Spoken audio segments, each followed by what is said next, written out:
So something else that I wanted to bring up.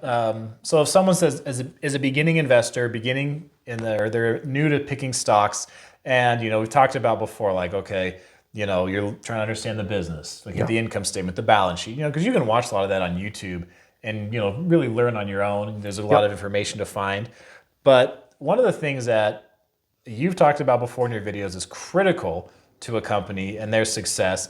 And one of the things I think that is very nuanced to try to understand is the CEO.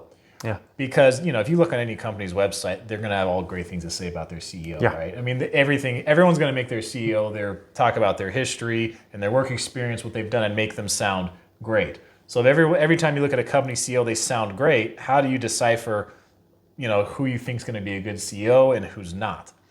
Yeah, it's tough. That's probably the toughest thing for me to teach because it's usually not like there's one specific thing that I can say, look for a CEO with 10 years experience or look for a CEO with 30. It doesn't work like that. You get better gut feelings when you get more experience in the market. And now I've been doing this so long, intuitively, I'm almost always right about a CEO overall nowadays.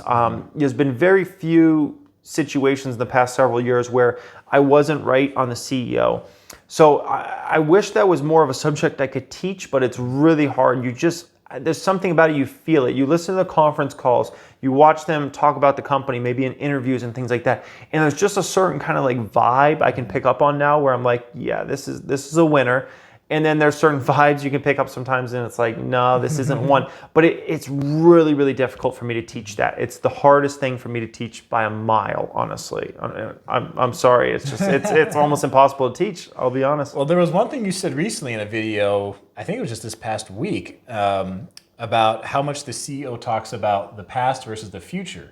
That's important. Yeah. I think it's that if they're talking like 75% or more about what they've done and what's going on right now, and then that's usually a good sign versus if they're always saying, we're going to do this, and they're trying to sell you on this vision that hasn't happened yet. Yeah, that's one of those kind of like, I guess you can say it like a hunch thing that I'll pick up on is like, yeah, if they're consistently just driving the conversation to, future stuff and not really about like what's going on today and what's gone on in the past and why that could translate to the future, that is a little bit of a worrisome sign.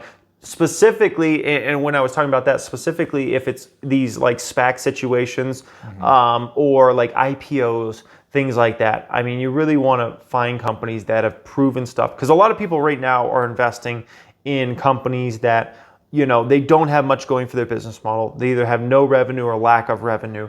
And they're getting caught into some of those. And like, sometimes those can pay off big in a hot market, but man, a lot of times they just don't. So. Right. Okay, so that was one of those hunches. So that was really just something you developed over time of hearing so many CEOs talk. You're like, you notice that trend. Yeah. As if they're constantly pushing the future, the future, the future. You're like, yeah, it usually doesn't work out too well. Yeah, especially if they've been a CEO of that company for several years. Right. If it's like a new CEO, and that's kind of where you get into some of these nuanced things. If it's like a new CEO who's just coming into the company, okay, I could understand them talking more about the future because they haven't been CEO, and especially if they come from a new company, right? So in that situation, I'd be like, okay, I can understand that. But yeah, if they've been CEO of that company for a while and it's like, then I worry. Yeah. Exactly.